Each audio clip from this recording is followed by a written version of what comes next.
हम सब एआई के बारे में सुनते हैं, smart assistants, self driving cars, ये नेटफ्लिक्स रिकमेंडेशंस। लगता है हम आर्टिफिशियल इंटेलिजेंस को समझते हैं, है ना? पर क्या होगा अगर मैं कहूं कि एआई का असल राज उसके कोड या एल्गोरिदम्स में नहीं, बल्कि एक ऐसी जगह छुपा है जिसे हम अक्सर नजरअंदाज कर देते हैं। हम बात करते हैं एआई की पावर की, उसकी एफिशिएंसी की, उसके डेटा प्रोसेसिंग की। पर क्या हमने कभी सोचा है एआई कैसे सीखता है और इस सीखने की प्रक्रिया में हम क्या भूल रहे हैं? देखिए, इंसान कैसे सीखता है। हम सिर्फ डाटा नहीं कंज्यूम करते, हम एक्सपीरियंसेस से सीखते हैं। हम गलतियां करते हैं, हम इमोशनल रिएक्शंस देते हैं, हम आर्ट बनाते हैं, गाने गाते हैं, सिर्फ लॉजिक से नहीं, जज्बातों से। हम एक दूसरे से जुड़ते हैं, समझ डेवलप करते हैं।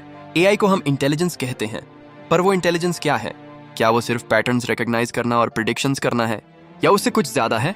शायद एआई की सबसे बड़ी सीमा उसके एल्गोरिदम्स में नहीं, बल्कि हमारी उससे इंसान जैसा बनाने की कोशिश में है। जब हम एआई बनाते हैं, हम उसे सिखाते हैं, हम उसे डेटा देते हैं, रूल्स बताते हैं, पर क्या हम उसे गलतियां करने और उनसे सीखने की आज़ादी देते हैं? क्या हम उसे क्रिएटिविटी की ऐसी भाषा सिखाते हैं जो सिर्फ डेटा पर बेस्ड ना हो, बल्कि उससे आगे हो, जो एक अनसीन स्पार्क हो? हम एआई को टूल्स के रूप में देखते हैं, और वो हैं भी, पर उसकी सबसे बड़ी पोटेंशियल कहाँ है? शायद जब हम उससे सिर्फ हमारी कॉपी बनाना बैंड कर दें और यूज एक नया तरीका सीखने दें। आई का ऐसा तरह का जिसमें आई अपनी खुद की पहचान बना सके जो हमारी कॉपिंग से अलग हो। इमेजिन कीजिए एआई जो सिर्फ डेटा एनालाइज नहीं करता, बल्कि पोएट्री लिखता है जो आपकी रूह को छू ले।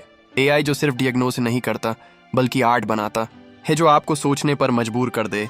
ये उसकी इंटेलिजेंस की असली गहराई होगी, उसकी अपनी पर्सनैलिटी, अपनी पहचान, जिसे हमने अभी तक पूरी तरह एक्सप्लोर नहीं किया है।